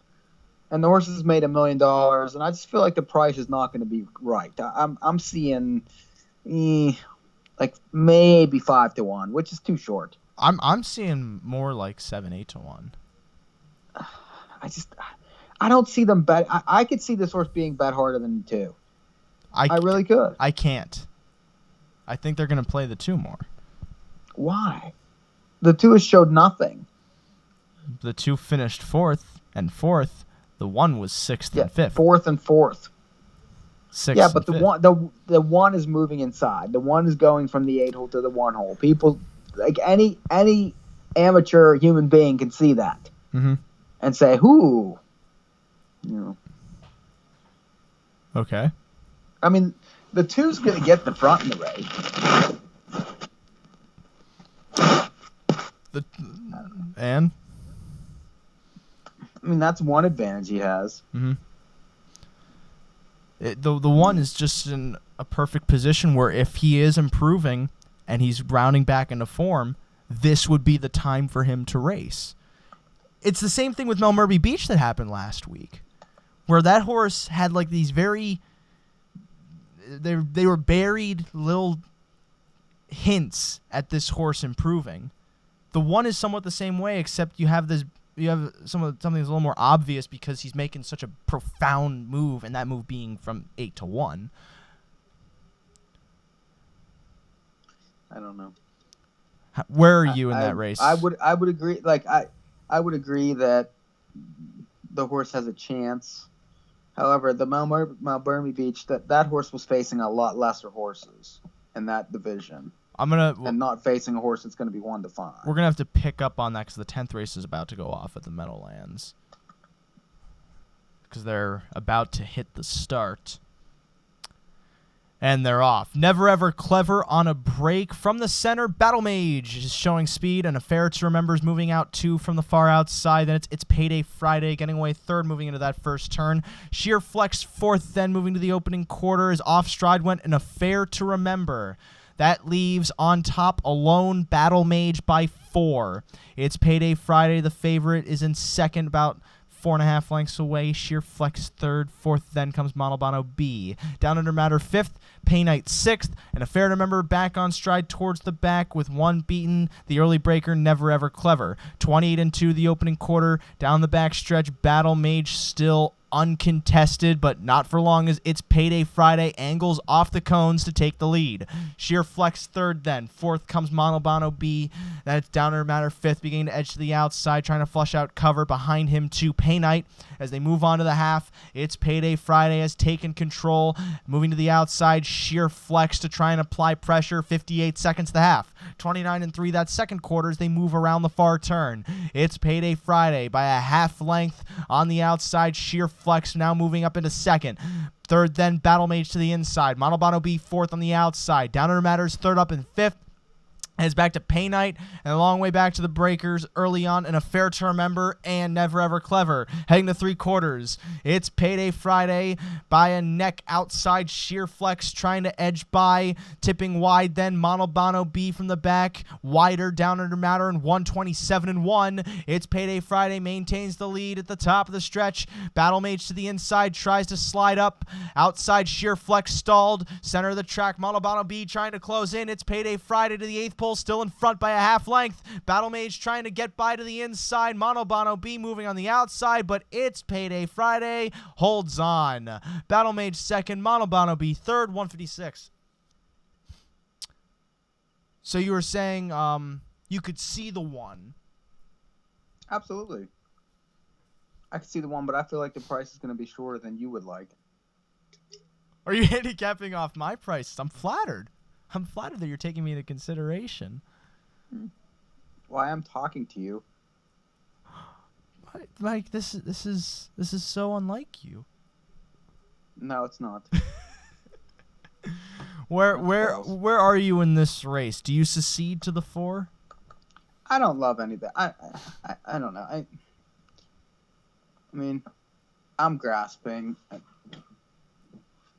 I'm interested in the outside 2 horses because I think the price is going to be right, and both are capable of speed tries when they want to. Especially a horse like the 6, who won a few legs of the series last year, and it is in similar spot as the 1, in the sense that the last 2 races, was stuck outside and had no chance. Now,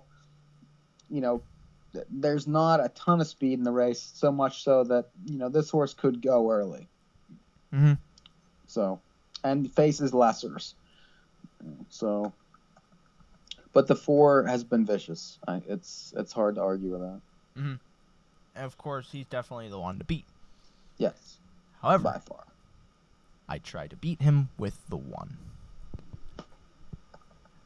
And again, good luck to you. These are all the contenders I give out are purely for consideration, because in the end, and anyone who's listening is going to use them however they choose. Correct. However, we have given a few winners of these races recently. We have. We've done well in the first leg. Second leg, somewhat well. We more kind of hinted to the horses that ended up winning than we did fully them. That is the sound of support. The 3rd division is race 7. And oh boy. Keystone Velocity draws the inside off a win. Provocative Prince tries to win another division after not winning the last division last week. PH Supercam is here. He raced decently, but he also got a decent setup. Decent. He got the setup that he needed, but he wasn't good enough. And then there's these outside horses that are not going to do well because they're on the outside. The problem here is Keystone Velocity looks so obvious, but at the same time, this race is great because Keystone Velocity looks so obvious. Potentially, he could lose. But it's hard to try and find a contender that could beat him aside from the obvious one being the 3. I'm curious if you see anything outside of that. I like the 7 quite a bit. I figured you would, actually. Yeah, I mean, I liked him in the first leg of the series, and that race, I think he was just getting acclimated to the half mile. Mm-hmm. Then they ship to the Meadowlands, and he crushes as the favorite against lesser, but still. I mean, I do believe this horse has a lot of talent, and given the right setup, this horse, can make noise and will be ignored again. But I like the fact that they keep going into the deep end of the pool. So the talent's there. The 1 is difficult to trust. Was 6-1 last time and kind of steamrolled there to the front. I would imagine this horse would be on the lead like it was 2 back where, he caved. The 2 has to go now. I mean, this horse moved inside, 7, 6, 7, 8, 5, 7. Those are your posts. This horse does have a ton of early speed. The 3 likes to go early also. Prior to last week had won 4 in a row. I could see another chance, for sure. Was even money against Missile J last time and got ran to the ground by somewhere in LA who raced extremely well. 3-7 would be the 2 I like. Caviar Luca. You like the 2? I think the 2 is a contender. Sure, I do too. Mainly because it's very similar to the 1, where this is the point where he proves that he belongs at this level. And his last 2 starts, he has excuses mainly because of his posts. But now with an inside draw and with the speed that he possesses, and with the class he possesses too, because he's raced very well here at the Open ranks, beating Bit of a Legend a couple of times, for instance, as well as not beating horses like Soto and Guantanamo Bay, but racing with them. He hasn't had an inside post for a while, and now in that position, if he doesn't win this, then what is he doing here? Yeah, I mean, what's the point of even being in this series if you're, I'd be out after this if you can't do anything here. And other than the 2, really, I was back and forth on the 7, but I don't think he can do it from that post. He's going to be a good price where it might be okay to risk taking him from that post. How much does the post bother you, though, being that he's going to be last? So what's the difference? The 7? Yeah. Well, if he's going to be last, then I don't like that. The majority of these Levies are won by horses sitting either 4th, 3rd, 2nd, or 1st. Well, there have been closers, though, in the series. I mean, Missile J was a big closer. But he's also coming from 4th and, middle pack. Yeah, but that night he was from last. You mean last week? No, 2 weeks ago. 2 weeks ago? Mm-hmm. Nah, he was second over. Oh, my God. Do you believe a word I say ever? I just looked at the lines. He was second over. But he was 5th, and if you remember the race, there was a big shuffle. Look, 6th by, the top of the stretch call was he went from 5th to 6th. He got shuffled and then had to come around everything. So, top of the stretch, he was 6th. Yeah. But he was still second. Well, that's not 1, 2, 3, 4 early, last time I checked. He was still 4 lengths away. I don't care. That's still. He still had to pass almost all of them, and he did. And watch the replay.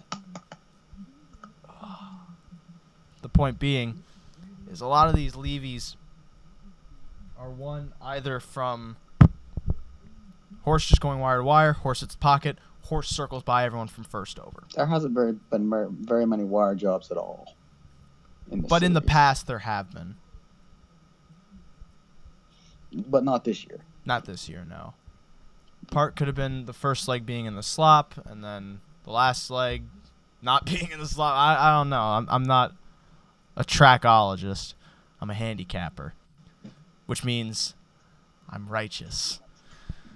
And, I mean, other than the 1 and the 3, there aren't really many contenders that pop out to me. Because the 2s... Unless you like the 7. Which he's hard to like. I mean, let's put it... you have to kind of think outside the box with him. I don't really think he's hard to like. Because I could like him. It's that easy. But it's more along the lines of how confident I am in him being able to win from his position. That's different than being able to like him. I think he's a good horse, but I don't think he's in the right position to win this race. If that makes sense. We will see. He doesn't race anymore. He's supposed to be a sire. Is he down under? Don't know. Down under where? Ha ha ha, he said underwear. Final division.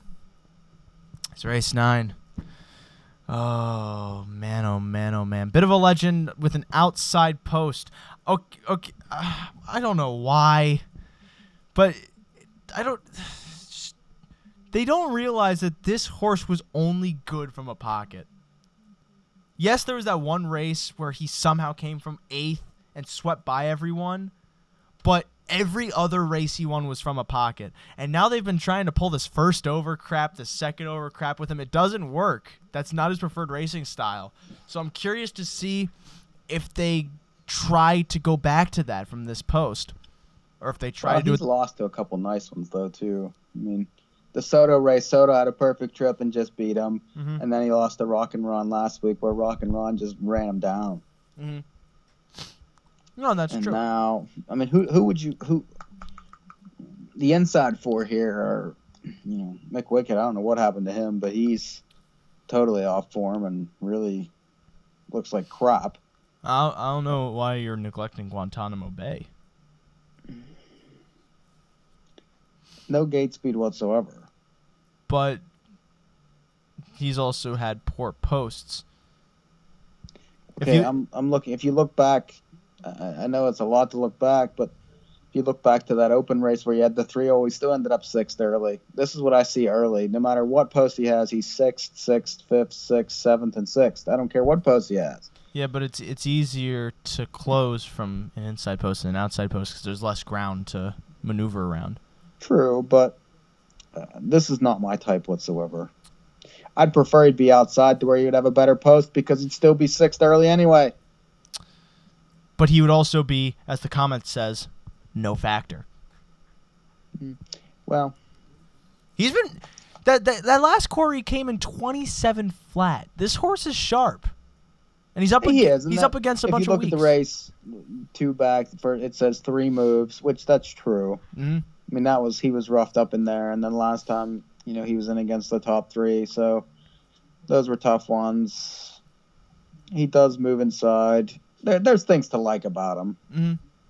Although Brett Miller ends up on the 2 somehow.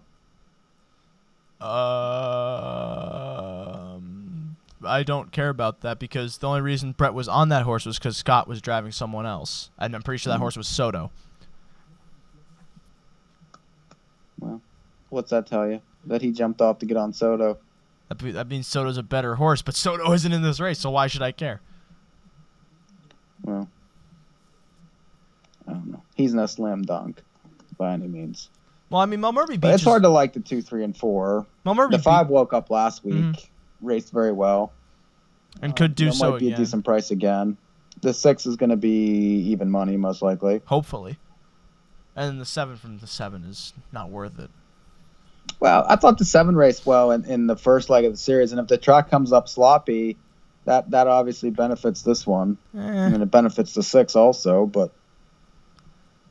I mean, that first leg that's hard to gauge with that Missile J race. That was a weird race. Mm-hmm. That entire first leg was weird. Yes, I agree. I agree with you that the 1 is sharp. I like the wake up on the 5 last time. He would be my pick. Yeah, Tetrick ends up there. I think the 5 is worth considering again too. But it's going to come down to the price, which we cannot tell right now because the race is not imminent. Well, I would believe that 6 would be even money, 6 to 5-ish. And I would hope I would hope that he'd be around that. I mean, he was 4 to 5 in leg 1. Yeah, but they're gonna you don't. 2 to 5, excuse me. This is the seconds and the thirds, but then again, he's up against no one, so it's only if the only way he doesn't become the favorite is if for some reason they bet the crap out of Guantanamo Bay.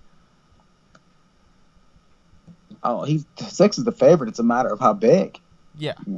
2 to 5, 3 to 5, 4 to 5. Where's he going to end up? Yeah, and the hope is that he ends up a big favorite. Oh no, my glasses! You go to itch your eyes and your glasses fall down. It's like this world isn't even worth living in. But I digress. Because that's all. We made it through another show. Whoa. We didn't make it, Mike. We did a show. We performed another show. Because when you said we made it through, that implies a distaste for what happened. Almost a regret of what happened. And I don't regret a single bit of this. I had fun. I know you had fun. Even though the law says you shouldn't. Because that was a lie. That there is no law. You could have had fun the entire time. Don't leave me. Oh, I think he's leaving. Oh, no. Oh, no. Oh, no. Mike, I'm sorry. I'm sorry, Mike. It's last week all over again. I didn't send him the Hallmark card from last week either that says, I'm Pawy, with the dog with the little paws holding up a sign that says that I'm Pawy. I'm going to send that idea to Hallmark so they pay me $3 and no royalties. Because I know that card does not exist. Are you sure? Yes. What makes you so sure? Because I came up with the idea. And nobody comes up with the ideas I have. Because I am just so ahead of my time. I wish I had shows to plug other than this one. Kind of like how Bill Maher ends every episode of Real Time. Where he's always at some kind of theater performing in front of people who like him. I'm not doing that. Instead, I got a play that isn't coming out until the end of April. Mike isn't a performer. He's a doctor. Mike has some patients coming up on Tuesday at the Pribozie clinic.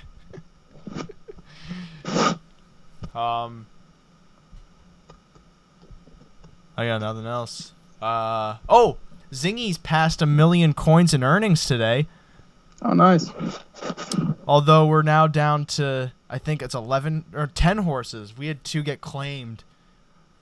But we're up to about 400,000 coins, so we gotta figure out how to spend that money. Not going into breeding just yet. I can't afford that. I don't think it's worth it. I don't think so either. I was talking to Zingo about it. I'm gonna call him a different name now because I don't even know if he wants me to say his name on the show. I want him to be on the show though. It's whenever he's available because you're going to meet him tomorrow. Sunday. Sunday? Mm-hmm. Oh. No, he's coming to meet you Sunday. Yeah. See, that's the art of the deal. You don't go to meet them. They come to meet you. Right. That's it.